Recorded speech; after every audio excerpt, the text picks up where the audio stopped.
Hey everyone, and welcome to The Explainer. I am seriously so excited to dive into this one with you today. We are unpacking a literal roadmap for anyone out there who feels completely trapped in that relentless 9 to 5 grind and honestly weighed down by an unhealed past. If you feel like you're just endlessly running on a treadmill that never ever stops, well, you're exactly in the right place. Let's get right into it. So, we've got to ask ourselves a tough question right out of the gate. Are you just surviving or are you actually living? Do you ever get that sinking feeling where you're grown but you aren't really growing? Maybe you find yourself stuck in these incredibly chaotic, non progressive cycles in your life or your relationships. And maybe, just maybe, you're secretly terrified that you're going to pass this exact same exhaustion down to your kids. Listen, you are not alone in this, and I need you to know right now this is absolutely not a character flaw. I want to validate that deep exhaustion you're feeling by talking about a concept known as soul murder. It sounds intense, right? But here's what it means. When we go through relentless stress or trauma, especially as kids, our brains do something actually kind of brilliant to protect us. We just shut down our emotional world. We literally numb ourselves so we can survive. But the tragic part? Decades later, that leaves you feeling completely dead inside. And because you feel so numb, you unconsciously kickstart these crazy cycles.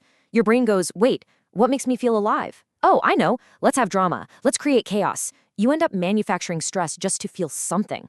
Okay, so here's our game plan for today's explainer. We're going to cover the 9 to 5 survival trap, the biology of trauma, the shame identity loop, breaking the generational cycle, and finally, the best part, your roadmap to freedom. Starting off with section 1, the 9 to 5 survival trap, grown but not growing. You know, we live in a society that often feels like this modern psychological plantation.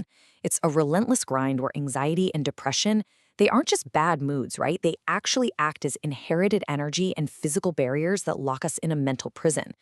But here is the absolutely crucial takeaway. Those negative loops and that bone-deep exhaustion you feel, they are actually brilliant survival tools from your childhood. They kept you safe when you had literally no other options. So here's the good news. Those tools have simply expired. You can go ahead and drop the guilt. You aren't broken. Actually, you're just operating on outdated software.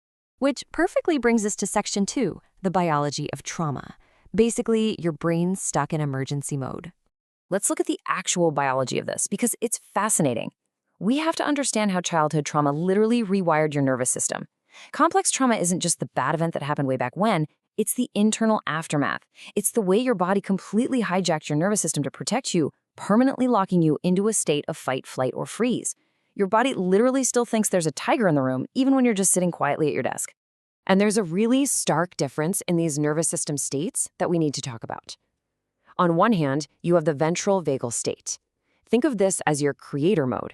It's where you feel safe, you connect with people, your brain is firing on all cylinders, and your body can actually heal. But on the flip side, that's the biological trap, the sympathetic and dorsal states. This is pure fight, flight, or freeze.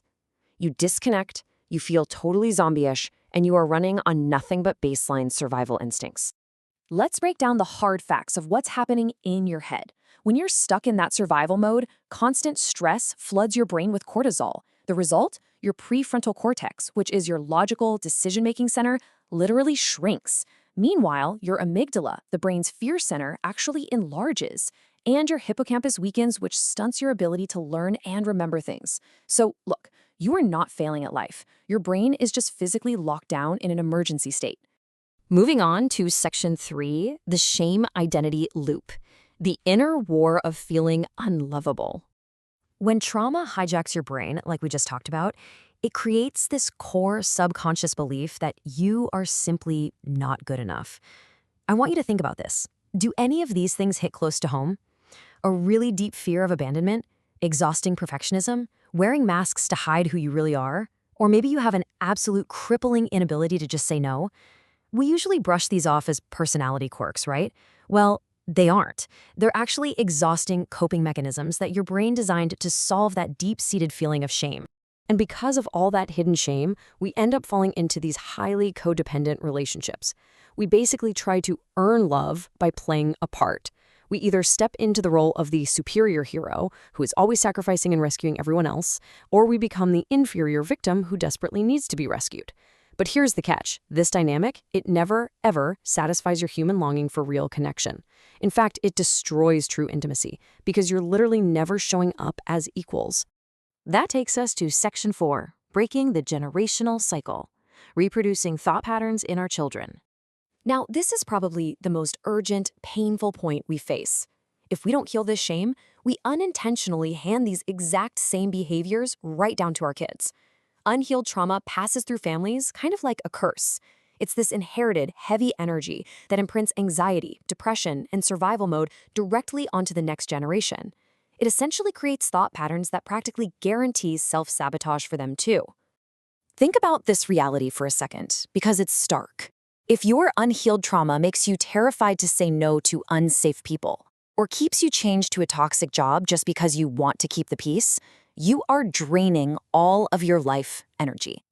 Literally every single time you say yes to everyone else out of fear, you are inevitably saying no to your own family. You're leaving yourself with absolutely zero energy for the children you actually want to protect and nurture. All right, Section 5, your roadmap to freedom, the Grind God neuroplasticity tools. Let's get into the solutions. So, we are done being victims of our past, period. It's time to step up and become the architects of your own destiny using practical, real-world neuroplasticity tools.